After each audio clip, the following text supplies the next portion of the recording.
तो कहानी शुरू होती है एक हाईवे से, जहाँ पर कार में दो बहन भाई सफर कर रहे होते हैं। लड़के का नाम डैरी है और लड़की का नाम ट्रिश है। बेसिकली ये लोग छुट्टियां गुजारने के लिए अपने घर को जा रहे होते हैं। ट्रिश का अपने किसी फ्रेंड से झगड़ा हो चुका था, जिसकी वजह से इसका मूड बहुत ऑफ था और डैरी इसका दिल बहलाने के लिए एक गेम को खेलता है, जहाँ पर इनकी गाड़ी से आगे जाने वाली गाड़ियों के नंबर देखकर इसके मतलब एक दूसरे को बताएंगे, जो कि एक फन गेम है। डैरी एक नंबर प्लेट को देख के कहता है कि शायद ये फीवर लिखा हुआ है, लेकिन ट्रिश मुस्कुराते हुए कहती है कि नहीं, ये तो फॉरएवर लिखा हुआ है। खैर ये गेम डैरी बुरी तरीके से हार जाता है और अब हम देखते हैं कि इनके पीछे एक तेज रफ्तार ट्रक आ रहा होता है। वो ट्रक इनकी कार के बिल्कुल करीब आ जाता है और बहुत ऊंची आवाज में हॉर्न बजाना शुरू कर देता है। इस चीज को देखते हुए ये पीछे मुड़कर देखते हैं और थोड़ा सा सहम जाते हैं, यानी कि डर जाते हैं, और डैरी अपनी गाड़ी को साइड पर करके ट्रक को जाने का रास्ता देता है और वो ट्रक इनको क्रॉस करके आगे चला जाता है। जब वो ट्रक आगे होता है तो ये दोनों उस गाड़ी का यानी कि उस ट्रक का भी नंबर देखते हैं, जिस पर लिखा होता है बीटिंग यू। इस ट्रक को देखते हुए ट्रिश काफी घबरा जाती है और वो अपने भाई से जिक्र करती है अपनी कुछ दोस्तों का, जो उसके स्कूल में हुआ करती थी। वो बताती है कि आज से 23 साल पहले उसकी कुछ दोस्तों का भी इसी हाईवे पर मौत हुई थी।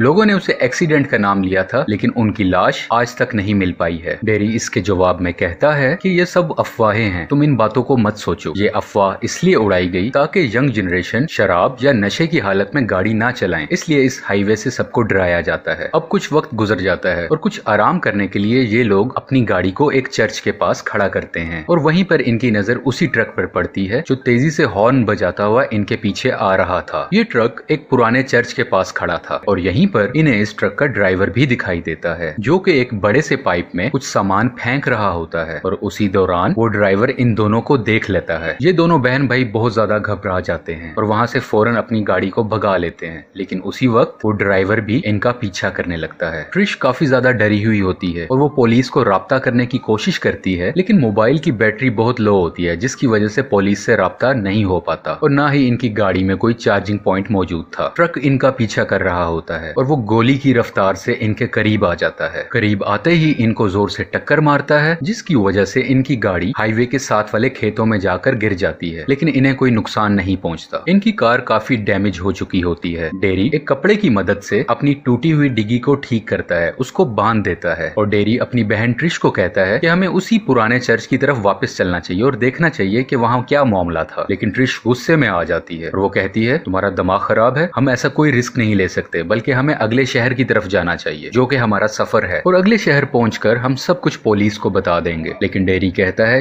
क्या तुम ये नहीं जानना चाहती कि वो पागल ड्राइवर कौन था और उसने हमें क्यों टक्कर मारी? और बिल आखिर वो अपनी बहन को कन्विंस कर लेता है। अब ये दोबारा से उसी पुराने चर्च के पास आ चुके हैं और यहीं पे वो बड़ा सा पाइप भी देखते हैं। ये दोनों उसके करीब जाते हैं। ये एक बड़ा सा गोल पाइप है जो कि जमीन के अंदर जा रहा है। यहाँ पर इन्हें बहुत स्मेल महसूस होती है। ये इसके अंदर झांक कर भी देखते हैं, लेकिन इन्हें कुछ दिखाई नहीं दे रहा होता। खैर ये दोनों अब वापस जाने ही लगते हैं कि इन्हें कुछ चीखों की आवाज सुनाई देती है, जिसको सुनते ही डैरी अपनी बहन को कहता है कि तुम गाड़ी से टॉर्च लेकर आओ, और वो उस पाइप में अंदर जाने का इरादा करता है, जबकि ट्रिश उसे बार बार कह रही होती है कि यहाँ से चलो, लेकिन डैरी उस पाइप में जाता है। वो चाहता है मैं थोड़ा सा आगे जाकर देखूं तो सही ये आवाजें कैसी हैं, और अपनी बहन को कहता है कि मैं थोड़ा सा आगे जाऊंगा, तुम मेरे पांव पकड़ो। डैरी का मुंह इस पाइप के अंदर होता है और बैक साइड से ट्रिश ने उसके पांव पकड़े होते हैं। देखने के दरमियान एकदम से सामने चूहे आ जाते हैं और एकदम देखकर वो चीख मारता है, जिसकी वजह से उसकी बहन डर जाती है और डर के आलम में ट्रिश की पकड़ छूट जाती है और डैरी सीधा पाइप के अंदर जाके गिर जाता है। इसकी बहन ऊपर से इसे कई आवाजें लगाती है, जिसको सुनते हुए डैरी अपने होश पर आ जाता है और इसे कोई बड़ा नुकसान नहीं पहुंचा होता। ये अपनी बहन को बताता है कि मैं बिल्कुल ठीक हूँ। उसी दौरान डैरी की नजर एक लाश पर पड़ती है, जो कि कपड़े के अंदर लिपटी होती है। डरते हुए वो उस लाश के करीब जाता है और जैसे ही वो उसके करीब जाता है तो वो लाश उसको पकड़ लेती है, जिससे ये बहुत सहम जाता है। और खैर हिम्मत करते हुए ये उसके चेहरे से कपड़ा उठाता है तो उसमें एक यंग लड़का होता है, नौजवान लड़का,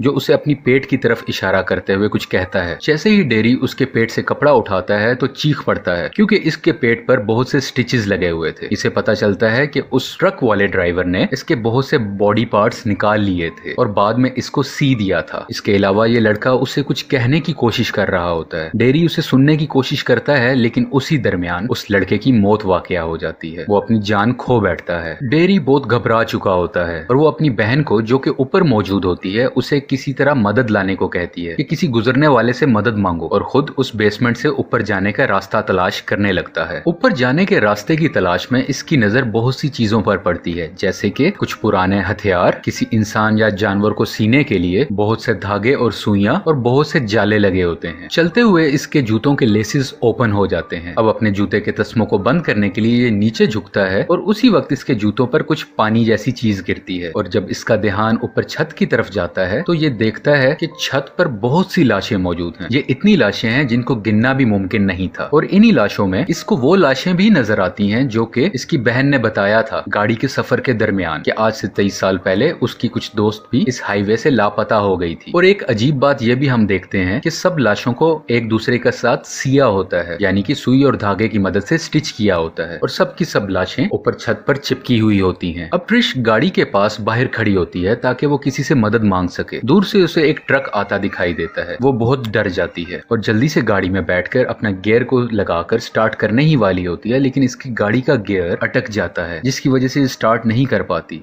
लेकिन जैसे ही वो ट्रक करीब से गुजरता है तो इसकी सांसों में सांस आती है, क्योंकि वो कोई और ट्रक होता है। और इतने में ही डेरी किसी तरह उस बेसमेंट से निकल के बाहर आ जाता है। क्योंकि डेरी एकदम से सामने आया होता है तो ट्रिश उसको देखकर डर जाती है, और अब ये दोनों अगले शहर की तरफ निकल पड़ते हैं। जब ट्रिश उससे पूछती है कि तुमने बेसमेंट में क्या देखा, तो इसका भाई बहुत घबराया हुआ होता है और वो कहता है कि तुम जिन दोस्तों की बात कर रही थी उनकी कहानी बिल्कुल सच थी। उन लोगों को बहुत ब्रूटल तरीके से मार दिया गया था। खैर, सफर तय करते करते ये एक रेस्टोरेंट के पास पहुंचते हैं, और गाड़ी से उतरते हुए इनकी नजर दोबारा से उसी ट्रक की तरफ जाती है जो कि उसी चर्च की तरफ जा रहा होता है। ये दोनों उस रेस्टोरेंट में दाखिल होते हैं। ट्रिश यहाँ पे रेस्टोरेंट की मालकिन से मिलती है और उसे कहती है कि मुझे आपका फोन यूज करना है, मुझे पुलिस से बात करनी है। इसके अलावा वो अपने भाई को भी हौसला देती है कि तुम डरो मत, सब कुछ ठीक हो जाएगा। अभी इनकी बातचीत हो ही रही होती है कि एकदम से इनके पास जो फोन मौजूद होता है वो बेल करने लगता है। ये जब फोन उठाते हैं तो दूसरी तरफ से कोई औरत बोल रही होती है जो इनको कहती है कि तुम्हारी मौत बहुत करीब है। डेरी उस औरत को डांटने लगता है और कहता है कि तुम पागल औरत हो, और फोन बंद कर देता है। कुछ देर में पुलिस भी इसी रेस्टोरेंट में पहुंच जाती है। यहाँ पर ये दोनों पुलिस को बताते हैं कि मैंने पुराने चर्च के पास एक बेसमेंट थी जिसमें बहुत सी लाशें देखी, और हमें एक धमकी वाली फोन कॉल भी आई। पुलिस वालों को इन पर यकीन नहीं होता कि ऐसा भी कुछ हो सकता है। पुलिस और इनकी बातचीत के दरमियान एकदम से रेस्टोरेंट की ऑनर आती है और वो उन्हें कहती है कि बाहर आओ। वो बाहर आकर जब देखते हैं तो इनकी गाड़ी के तमाम दरवाजे खुले होते हैं और इनके कपड़े खराब तरीके से पड़े होते हैं, जैसे कि उसके कपड़ों को किसी ने निकाल कर बाहर फेंक दिया हो। इसके अलावा रेस्टोरेंट ऑनर इन्हें बताती है कि जब तुम लोग अंदर थे तो तुम्हारी गाड़ी से कपड़े निकालकर कोई शख्स इन कपड़ों को सूंघ रहा था। डेरी अपने कपड़ों को उठाकर समेटने लगता है। वो एकदम पुलिस वालों को बुलाता है कि मेरी गाड़ी को देखो। जब पुलिस वाले गाड़ी के हैंडल को देखते हैं तो एक बड़े अजीब किस्म के पंजों के निशान होते हैं जो गाड़ी के डोर हैंडल पर लगे होते हैं। इसी दौरान ट्रिश को कुछ उड़ने की आवाज सुनाई देती है और उसको ऐसा फील होता है कि जैसे कोई उसको देख रहा है। अब पुलिस को भी शक होने लगता है और वो इनके साथ उसी चर्च की तरफ चलना शुरू कर देते हैं। ये सब लोग गाड़ियों में सफर कर रहे होते हैं। सफर के दरमियान हम किसी अनजान चीज को पुलिस की गाड़ी के ऊपर बैठा देखते हैं और पुलिस वालों को भी गाड़ी के ऊपर कुछ शोर सुनाई देने लगता है, जैसे कोई ऊपर कोई चीज है। पुलिस वुमन अपनी गाड़ी का शीशा खोलती है कि वो देख सके कि ऊपर क्या चीज है। जैसे ही वो थोड़ा सा बाहर जाने लगती है तो उसको ऊपर से कोई खींच लेता है। पुलिसमैन अपनी साथी को बचाने ही लगता है कि गाड़ी की छत से अचानक एक हाथ अंदर आता है और उस पुलिसमैन को भी गाड़ी की छत फाड़ते हुए ऊपर की तरफ खींच लेता है और अपनी कुल्हाड़ी से उस पर हमला कर देता है और उसे बुरी तरीके से मार देता है। इन दोनों बहन भाइयों की गाड़ी के ऊपर कुछ गिरता है, जिस देख के थोड़ा सा डर जाते हैं और अपनी गाड़ी को रोक कर देखते हैं। जब वो पुलिस वालों की गाड़ी देखते हैं तो वो बुरी तरह से डैमेज हुई होती है, जबकि जो चीज इनकी गाड़ी पर गिरी थी वो कोई और चीज नहीं बल्कि एक पुलिस वाले का कटा हुआ सर होता है। पुलिस कार का दरवाजा खुलता है और वो कातिल पुलिस की कार में से निकलता है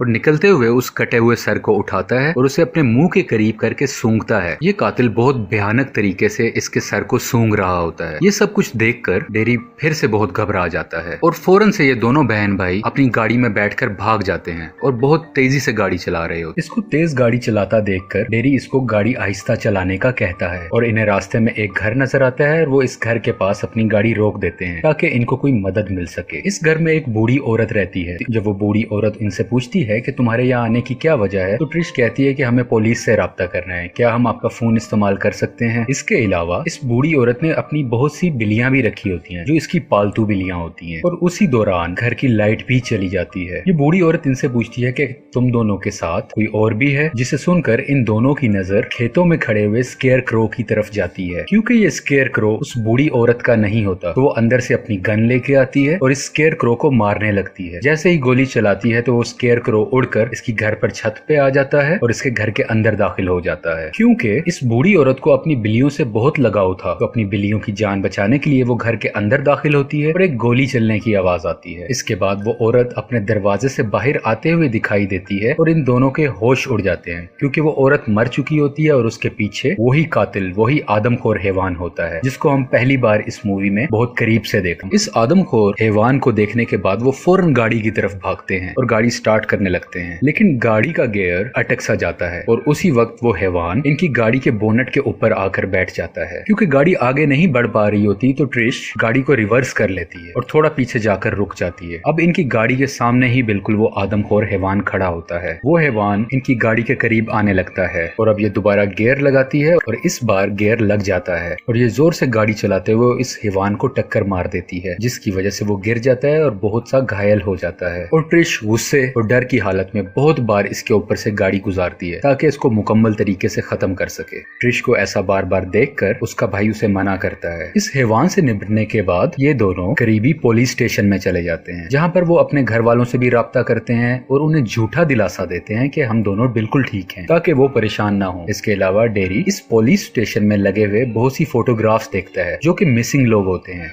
इससे पता चलता है कि पिछली कई सालों में इस जगह से बहुत से लोग मिस हुए जो बिल्कुल नामालूम हैं, जिनका पता ही नहीं है कि वो कहाँ पर हैं। और इसी दौरान एक अनजान औरत इस पुलिस स्टेशन में दाखिल होती है। वो इन दोनों को इनके नाम से पुकारती है। ये दोनों परेशान हो जाते हैं कि इस औरत को हमारा नाम का कैसे पता चला। खैर, बात आगे चलती है। ये औरत इन दोनों को बताती है कि जब तुम रेस्टोरेंट में थे तो वहाँ मैंने ही तुम्हें कॉल की थी। तुम दोनों की जान खतरे में है। मैं फ्यूचर देख सकती हूँ, मुझे ख्वाब आता है और मुझे पता चल जाता है कि इस इंसान का आगे क्या होने वाला है। इसके अलावा ये औरत इन्हें ये भी बताती है कि वो आदमखोर हैवान है, ना कि कोई सादा इंसान। वो हर 23 साल बाद जागता है। वो एक खतरनाक हैवान है, लेकिन इंसानों के भेस की तरह घूमता है ताकि लोगों को शक ना हो। पुलिस स्टेशन के बाहर एक ट्रक रुकता है जो कि उसी हैवान का है, उसी कातिल का है। जैसे ही वो ट्रक से उतरता है तो पुलिस स्टेशन की तमाम लाइट्स ऑफ हो जाती हैं। यहाँ पर एक गार्ड पुलिस स्टेशन की इमरजेंसी लाइट्स को ऑन कर देता है, जबकि दूसरा गार्ड पुलिस स्टेशन में मौजूद कैदियों को चेक करने के लिए जाता है। और जब वो दूसरा गार्ड एक जेल को चेक करता है तो उसमें वही आदमखोर हैवान होता है जो कि एक कैदी को बुरे तरीके से खा रहा होता है। और वो पुलिस ऑफिसर इसी हैवान पर गोली भी चलाता है, लेकिन इस पर कोई असर नहीं होता। दूसरी तरफ हम दोबारा से उस औरत को देखते हैं। वो इन्हें मजीद बताती है कि मैंने ख्वाब में देखा था तुम दोनों में से कोई एक शख्स चीख रहा था, यानी कि तुम दोनों में से कोई एक ही मरेगा। वो औरत इनको अपने साथ आने का कहती है और वो तीनों यहाँ से भागते हुए दिखाई देते हैं। दूसरी तरफ काफी ज्यादा पुलिस की नफरी आ जाती है। यहाँ पे बहुत ज्यादा पुलिस ऑफिसर्स होते हैं जो बेसमेंट में चेक करना चाह रहे हैं कि ये चीज क्या है जो हमारे पुलिस स्टेशन में दाखिल हुई। ये अपने एक साथी को आगे भेजते हैं चेक करने के लिए। जैसे ही एक पुलिस ऑफिसर आगे जाता है तो वही आदमखोर हैवान इस पुलिसमैन पर हमला कर देता है और उसका दिल अंदर से निकालकर आगे बढ़ जाता है। और वो आदमखोर हैवान ट्रिश और डेरी वाले कमरे में आ जाता है और यहाँ पे आकर इन पर हमला कर देता है। सबसे पहले वो उस औरत को पकड़ता है, वो उसको सूंघता है लेकिन उसको जान से नहीं मारता और उसको छोड़कर इन दोनों बहन भाइयों को पकड़ने के लिए जाता है। ट्रिश यहाँ पर एक शीशे को देख रही होती है जिसमें उसे अपना अक्स नजर आ रहा होता है, लेकिन शीशे के बिल्कुल दूसरी तरफ वही हैवान मौजूद होता है जो इसको सूंघ रहा होता है। और ये हैवान इनके करीब आ जाता है और यहाँ पे ये ट्रिश को नहीं चुनता, उसको नुकसान नहीं पहुंचाता, जबकि ये डेरी को पकड़ लेता है। ट्रिश उस हैवान को कहती है कि मेरे भाई को छोड़ दो, बल्कि तुम मुझे लेके जा सकते हो। और यहाँ पे ये हैवान ट्रिश को घूरने लगता है, लेकिन खिड़की से जंप मारकर उड़ जाता है और इसके पांव और हाथों में डेरी भी मौजूद होता है। डेरी को दूर जाता देखकर ट्रिश उसके पीछे भागती है कि वो उसे बचा सके, उसकी जान बचा सके, लेकिन वो हैवान उसे लेकर ऊंचा उड़ जाता है और ट्रिश चाह के भी कुछ नहीं कर पाती। अब इसके बाद हम वही पुराना चर्च देखते हैं जिसकी बेसमेंट में बहुत सी लाशें थी और यहाँ पर हमें पता चलता है कि डेरी को भी जान से मार दिया गया है। इसकी आंखें निकालकर वो हैवान खा चुका होता है और कहानी यहीं पर खत्म हो जाती है।